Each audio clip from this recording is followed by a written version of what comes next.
Bismillahirrahmanirrahim. Alhamdulillah ihsani wa syukru lahu ala taufiqihi wa amtinani. Wa asyhadu an la ilaha illallah wahdahu la syarika lah ta'ziman li sya'ni. Wa asyhadu anna Muhammadan abduhu wa rasuluhu ad-da'i ila ridwani. Sallallahu alaihi wa ala alihi wa ashabihi wa ikhwani. Taib, para ikhwan sekalian, a'azakumullah. Kita masuk kepada poin D atau kelanjutan dari video pertama tadi tentang pengorganisasian. Poin D, unsur-unsur struktur organisasi. Yang pertama, spesialisasi kegiatan berkenaan dengan spesifikasi tugas-tugas individual dan kelompok kerja dalam organisasi, dan penyatuan tugas-tugas tersebut menjadi satuan kerja atau departementalisasi, atau dibuat dalam bentuk departemen tersendiri. Makanya ada departemen dakwah, departemen diklat, departemen humas. Ini merupakan pengelompokan berdasarkan tugas-tugas yang akan diselesaikan. Yang kedua, standardisasi kegiatan merupakan prosedur-prosedur yang digunakan oleh organisasi untuk menjamin terlaksananya kegiatan seperti atau sebagaimana yang direncanakan. Yang ketiga, koordinasi kegiatan menunjukkan prosedur-prosedur yang mengintegrasikan fungsi-fungsi satuan-satuan kerja dalam organisasi. Yang keempat, sentralisasi dan desentralisasi pembuatan keputusan yang menunjukkan lokasi kekuasaan pembuatan keputusan. Sentralisasi misalnya diputuskan oleh unsur pimpinan saja ketika tidak memungkinkan lagi untuk ada musyawarah atau rapat. Dan desentralisasi tentu ini lebih banyak keputusan-keputusan yang harus atau mesti diputuskan melalui sebuah musyawarah ya, antar penanggung jawab baik internal satu departemen atau musyawarah itu diputuskan oleh antar departemen. Ini namanya pembuatan keputusan desentralisasi. Kemudian kelima, ikhwan sekalian, unsur-unsur struktur organisasi yaitu ukuran satuan kerja menunjukkan jumlah karyawan dalam satu kelompok kerja atau jumlah pengurus kalau organisasi non-profit ya. Tidak bisa tidak terorganisir atau tidak terinventaris, tidak tercatat berapa jumlah anggota ya, berapa yang menjadi pengurus inti, berapa yang menjadi pengurus di departemen, dan berapa jadi anggota biasa saja. Ini hal-hal yang harus diperhatikan dalam unsur-unsur struktur organisasi. Tiang dasar pengorganisasian adalah prinsip pembagian kerja atau division of labor atau job description. Kalau dalam bahasa Arab biasa orang katakan taqsimul a'mal, pembagian kerja. Ini dilakukan untuk memungkinkan terjadinya sinergitas dalam pekerjaan. Bersinergi satu kelompok dan satu kelompok dengan kelompok lain bisa bersinergi dalam menyatukan pekerjaan atau melaksanakan pekerjaan masing-masing dalam satu kesatuan yang telah direncanakan. Kemudian ikhwan sekalian, kita masuk kepada poin E. Saya langkai beberapa penjelasan yang tidak terlalu urgen. Bagan struktur organisasi formal. Bagan organisasi memperlihatkan susunan fungsi-fungsi departemen-departemen atau posisi-posisi organisasi dan menunjukkan bagaimana hubungan di antaranya. Satuan-satuan organisasi yang terpisah biasanya digambarkan dalam kotak-kotak di mana dihubungkan satu dengan lain dengan garis yang menunjukkan rantai perintah atau jalur komando atau jalur komunikasi formal. Bagan organisasi menggambarkan 5 aspek utama suatu struktur organisasi yang secara ringkas dapat diuraikan sebagai berikut. 1. Pembagian kerja setiap kotak menunjukkan individu atau kelompok yang bertanggung jawab. 2. Manajer atau pimpinan dan bawahan atau rantai perintah menunjukkan hubungan wewenang dan tanggung jawab yang menghubungkan antara satu dan bawahan. Jadi kalau dalam bentuk garis langsung tidak putus-putus itu jalur komando. Tapi kalau misalnya antar dua kotak di bagian struktur itu garis putus-putus, itu bermakna dia jalur koordinasi saja, ya, bukan jalur komando. Bisa berkomunikasi tapi tidak bisa saling memerintah antara satu dengan yang lain.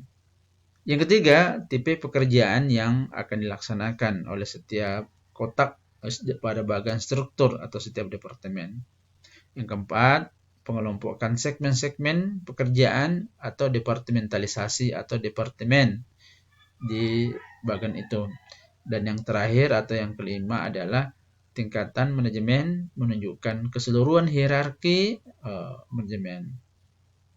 Kemudian di sini ada penjelasan seberapa luas tingkat spesialisasi kerja dalam organisasi dapat diperkirakan dengan membaca label-label yang menunjukkan pekerjaan-pekerjaan yang berbeda dan bagaimana tugas-tugas dikelompokkan.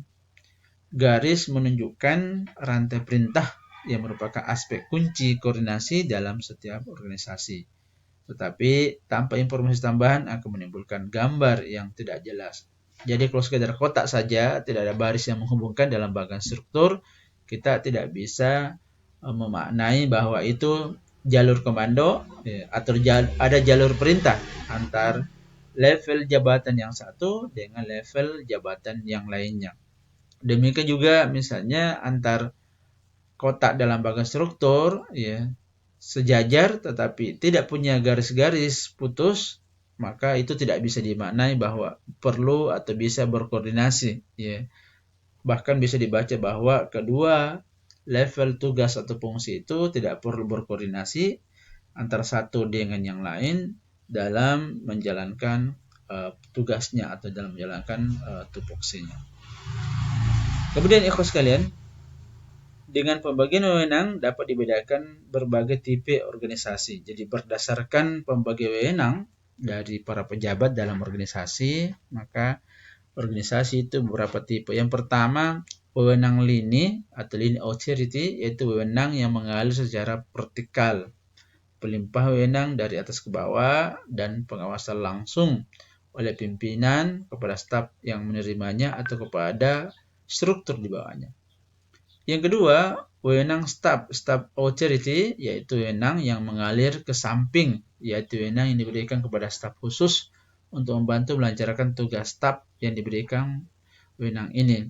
Staf khusus itu banyak, biasa kita lihat staf khusus presiden dalam bidang ini, staf khusus wakil presiden dalam bidang ini, staf khusus menteri dalam bidang ini, biasa juga orang katakan staf ahli dan seterusnya. Jadi dia tidak masuk dalam struktur tetapi dia bagian dari pejabat itu, tapi dia tetap dia tidak punya jalur komando ke bawah, tetapi dia hanya memberi saran atau memberikan sesuatu hal-hal data atau informasi yang bisa disampaikan oleh pimpinan.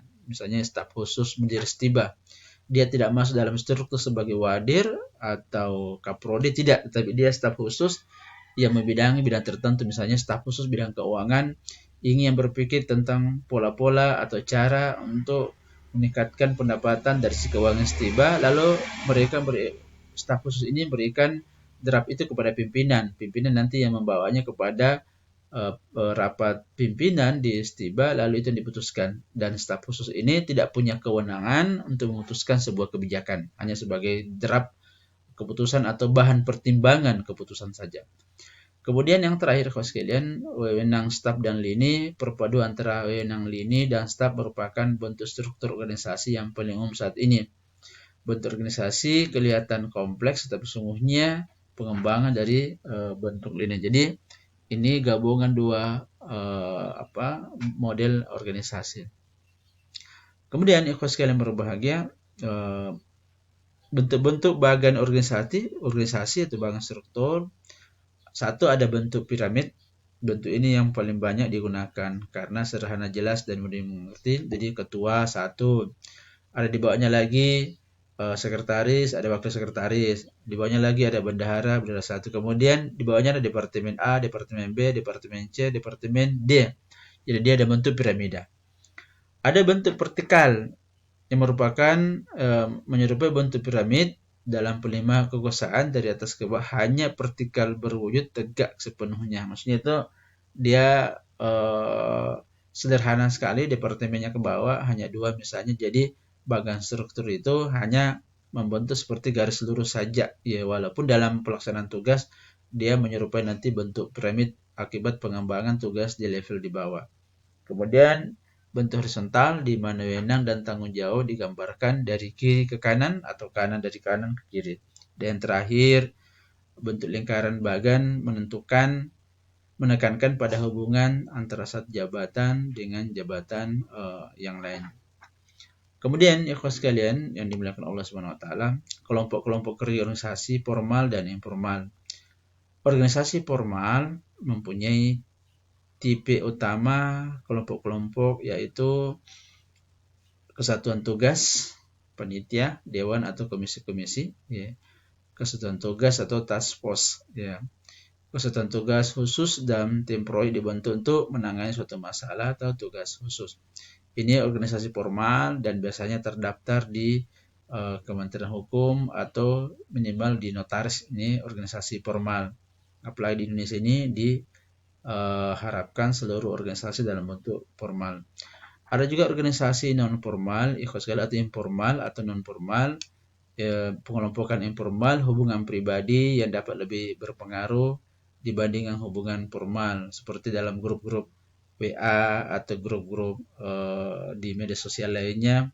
Ini sebenarnya organisasi tapi dia informal, tetapi pengaruhnya sangat kuat terkadang dibandingkan dengan